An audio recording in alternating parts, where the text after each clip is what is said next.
안녕하세요. 자, 오늘은 여러분이 공유해 주신 자료들 이걸 바탕으로 해서요.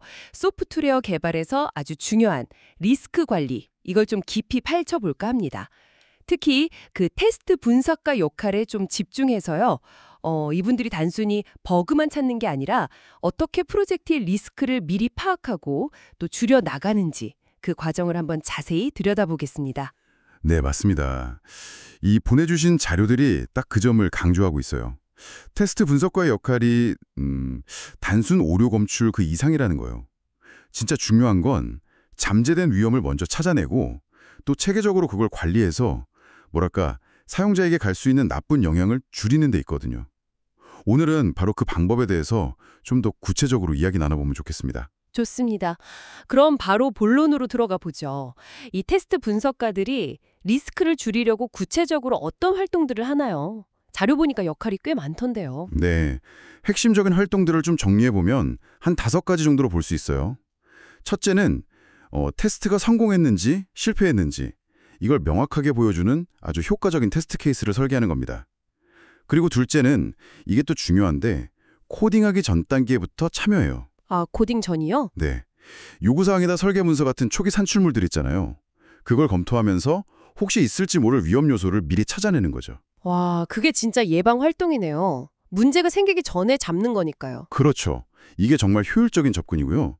또 세 번째 활동으로는 테스트 계획 단계에서 이미 파악된 리스크들이 있을 거 아니에요?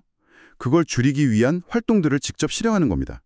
예를 들면 좀 위험하다 싶은 기능에는 더 정교한 테스트 기법을 적용한다던가 하는 식이죠.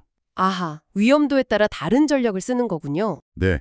그리고 넷째는 프로젝트가 진행되면서 계속 정보가 들어오잖아요. 그걸 바탕으로 기존에 평가했던 리스크 수준을 계속 재검토하고 업데이트하는 거예요. 마지막으로 테스트를 직접 하면서 예상 못했던 새로운 리스크를 또 발견해내기도 하고요. 이야, 듣고 보니까 정말 전방위적이네요. 계획부터 검토, 실행, 또 재평가까지. 여기서 좀 흥미로운 게 테스트가 결함 찾는 거 말고 다른 방식으로도 리스크를 줄여준다는 부분 같아요. 결함이 안 나와도 의미가 있다는 말씀이셨죠? 네, 바로 그겁니다. 그게 아주 중요해요. 결함을 찾아서 고칠 기회를 주는 게 뭐랄까 직접적인 리스크 감소잖아요. 근데 테스트를 통과했다는 그 사실 자체도 의미가 커요. 특정 조건에서는 이 시스템이 문제없이 잘 돌아간다는 일종의 증거가 되는 셈이니까요. 아, 증거요? 네, 이게 불확실성을 줄여주고 제품에 대한 신뢰도를 높여주는 거죠. 그래서 테스트 분석가는 정확한 데이터를 쓰고 또 실제 사용자들이 쓸 법한 그런 시나리오를 만들고 가끔은 사용성 조사 같은 것도 하면서 이런 작동 증거를 확보하고 리스크를 줄이는 데 기여합니다. 그렇군요. 약간 품질 보증서 같은 느낌이네요. 근데 현실적으로 모든 기능을 완벽하게 테스트하기는 어렵잖아요. 그럼 리스크 수준에 따라 테스트 우선순위를 정한다는 건 구체적으로 어떤 건가요? 네, 아주 현실적인 질문이세요. 맞습니다. 모든 걸 다 할 수는 없으니까 선택과 집중이 꼭 필요하죠. 그때 기준이 되는 게 바로 리스크 수준이에요. 예를 들어서 금융 시스템이다. 그러면 거래 처리 정확성이 제일 위험할 수 있잖아요. 그렇죠. 돈 문제니까요. 예. 그럼 그 부분부터 아주 깊게 파고드는 거죠. 이걸 깊이 우선 방식이라고 하는데요. 가장 위험한 곳부터 집중적으로 보는 거예요. 반대로 전체 시스템에 치명적인 문제는 없는지 이렇게 넓게 훑어보는 너비 우선 방식도 있어요. 식별된 모든 위험 영역을 일단 한 번씩은 다 건드려보는 거죠. 아, 깊게 파거나 넓게 훑거나 상황에 따라 다르겠네요. 맞습니다. 중요한 건 어떤 방식을 쓰든 주어진 시간 안에 모든 테스트를 다 못 끝낼 수도 있다는 점이에요. 시간이 모자라면요? 그럼 어떻게 해요? 그때 이제 테스트 분석가가 나서는 거죠.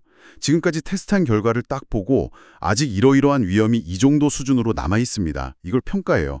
이걸 잔존 리스크라고 하거든요. 이걸 경영진이나 의사결정권자한테 보고해야 합니다. 아, 남은 위험을 알리는 거군요. 네, 그럼 그 정보를 바탕으로 윗선에서 결정을 내리겠죠. 테스트를 더 할지 아니면 출시를 할지 아니면 이 위험은 안고 가되 사용자한테 미리 알릴지 같은 것들이요.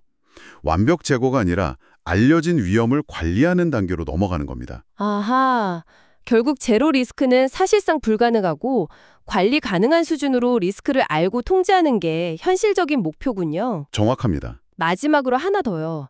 이 리스크 평가는 한 번 하고 끝나는 게 아니라고 자료에서 강조하던데요. 네, 맞아요. 아주 중요한 포인트입니다. 절대 한 번 하고 끝나는 게 아니에요. 소프트웨어는 계속 변하잖아요. 기능도 추가되고 환경도 바뀌고. 그래서 리스크 평가는 계속되어야 하는 과정이에요. 매 테스트 주기마다 새로 발견된 문제점들, 또 테스트 중에 좀 불안정했던 부분들, 그리고 수정한 결함 때문에 또 다른 문제가 생길 가능성 같은 거 있잖아요. 사이드 이펙트. 네네. 그런 거나 아니면 자주 발견되는 오류 패턴, 상대적으로 테스트가 좀 덜 된 영역, 이런 것들을 다 종합적으로 다시 보고 리스크 분석을 업데이트해야 합니다. 그리고 그걸로 다음 테스트 계획을 또 조정하고요. 계속 돌봐줘야 하는 거죠. 자, 오늘 정말 많은 걸 배웠네요. 정리해보면 테스트 분석가는 단순히 버그 찾는 사람이 아니라 훨씬 더 큰 그림을 보는 역할이군요.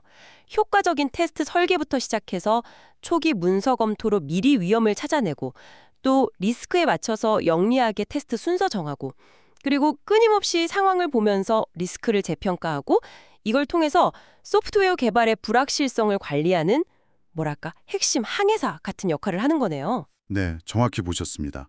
그냥 기능 돌아가는지만 보는 게 아니라 앞으로 생길 수 있는 문제를 예측하고 미리 대응하고 또 제한된 자원 안에서 어떻게 하면 가장 효과적으로 위험을 줄일 수 있을까?